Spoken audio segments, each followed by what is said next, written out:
There we are. So in my inbox, you're stuck again, Kitty. We need to trim those nails.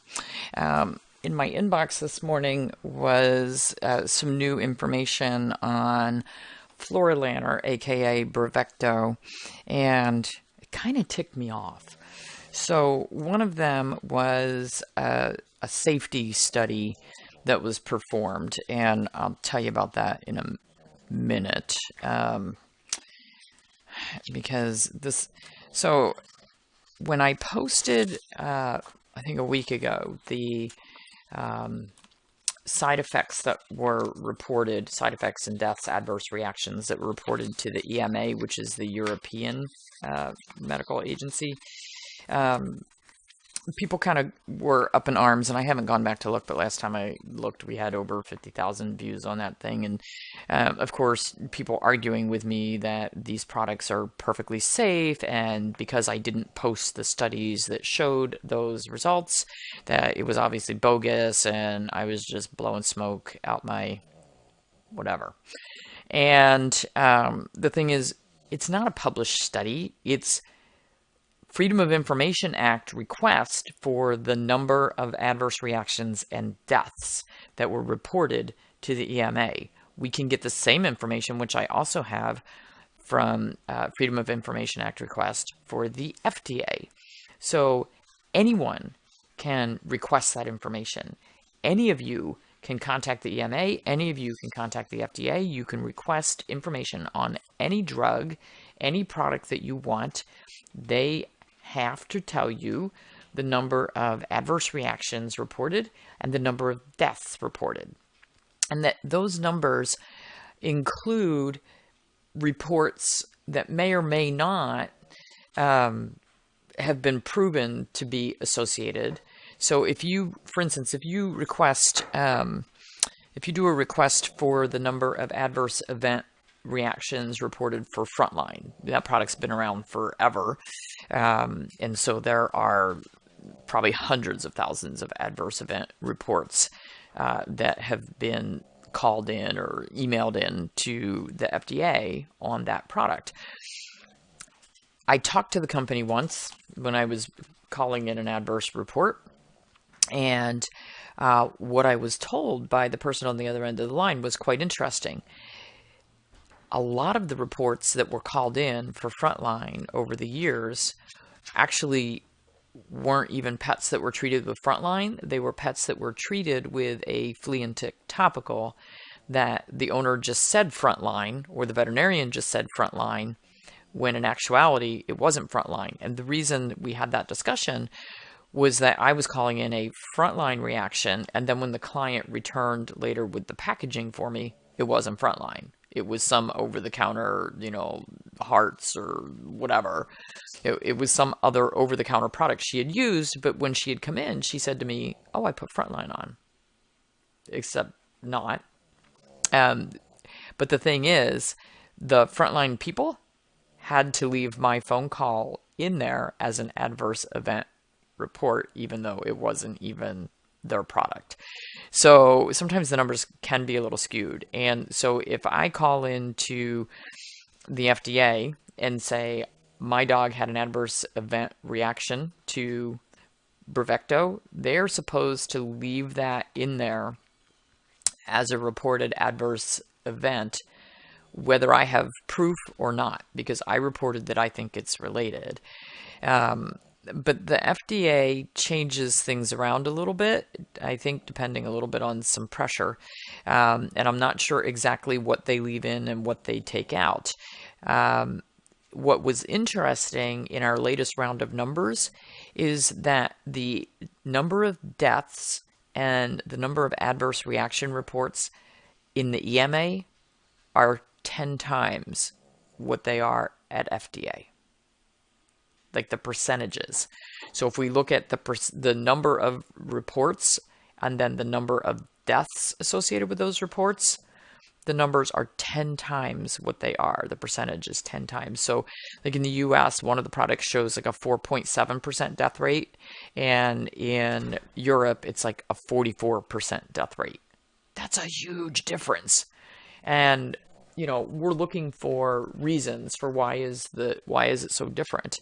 Maybe the EMA, records every person as a check in the box if they say, I think my dog died, whether they have proof or not. So apparently, Merck has now relabeled the Bravecto packaging. It hasn't happened yet in the US, but we got the Canadian labeling, and I think in other countries it's already been relabeled. It will be relabeled here eventually.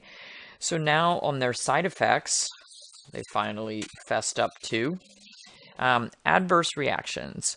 Although all adverse reactions are not reported, the following information is based on voluntary post-approval drug experience reporting. It is generally recognized that this results in significant underreporting. Yes, we estimate only 1% of reactions get reported. The adverse events listed here reflect reporting and not necessarily causality. So basically they're saying, yep, people reported these things, but they don't have proof that it actually came from our drug. The following adverse events have been reported rarely, reported in at least one, but not more than 10 animals in 10,000 animals exposed. Yeah, okay, so let's multiply that by 100 if we're thinking that only 1% is being reported, and very rarely reported in less than 1 in 10,000 animals exposed, and are listed by body system in decreasing order of frequency. So digestive tract disorders, vomiting, diarrhea, hypersalivation, and hemorrhagic diarrhea. You know those commercials on TV where they tell you how good the drug is and then they give you the list of side effects? Yeah, well, here we go. Systemic disorders, lack of efficacy, lethargy, and anorexia. Skin and appendage disorders. I like that, appendage disorders. Pruritus, alopecia, so itching and hair loss.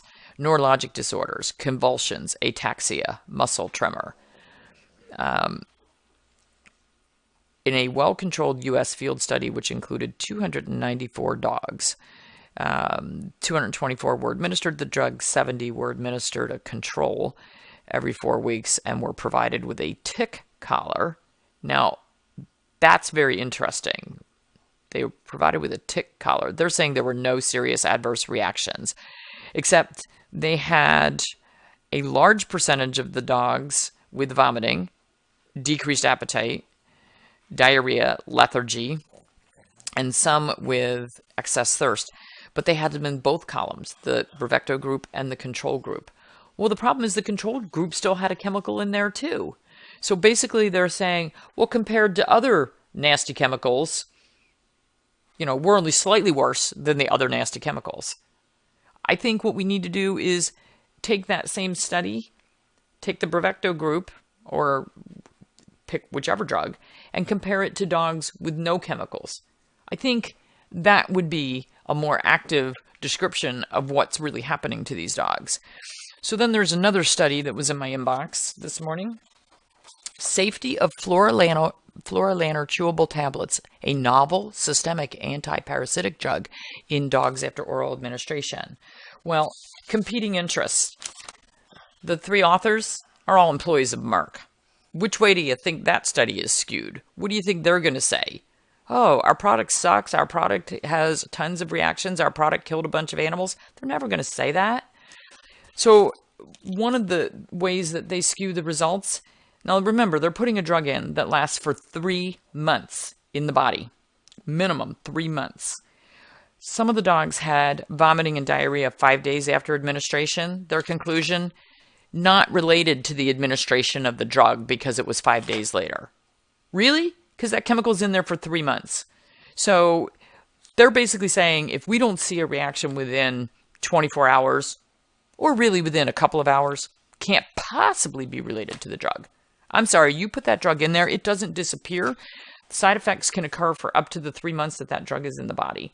And skewing the results to make it look like your products are safe is a bunch of crap. So, for those of you who have friends who are out there saying, oh no, I've been giving it, it's perfectly safe.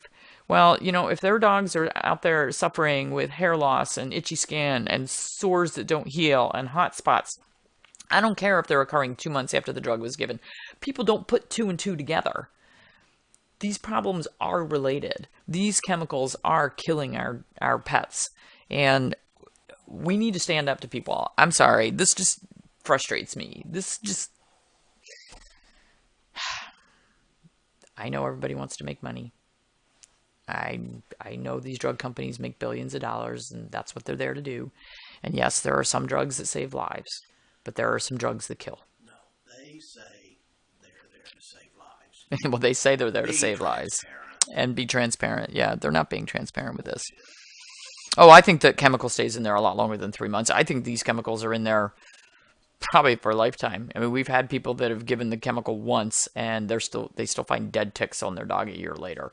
So the fact that they reported some lack of efficacy really kind of blows me away. I just wonder if that dog went and puked that thing up and they didn't know it, and or didn't swallow it down, something. Because believe me, they kill ticks and fleas. It's pretty efficacious for that, um, but it's also killing dogs.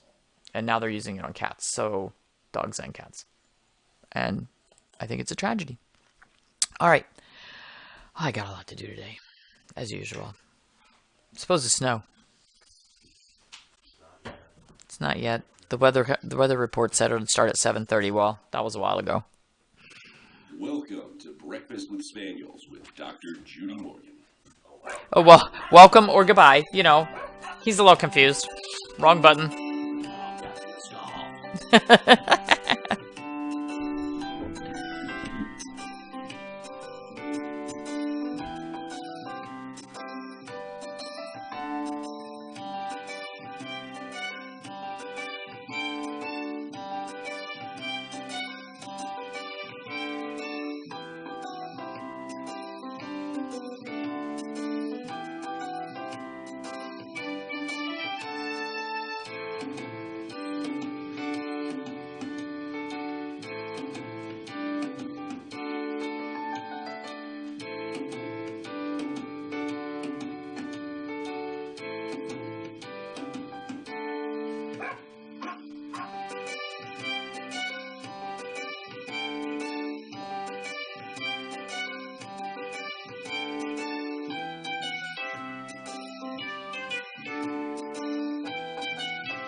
Remember, you can purchase all of Dr. Morgan's products at her website, Bye. www.drjudymorgan.com. Now it's time to sit back, relax, and enjoy the show. Or whatever.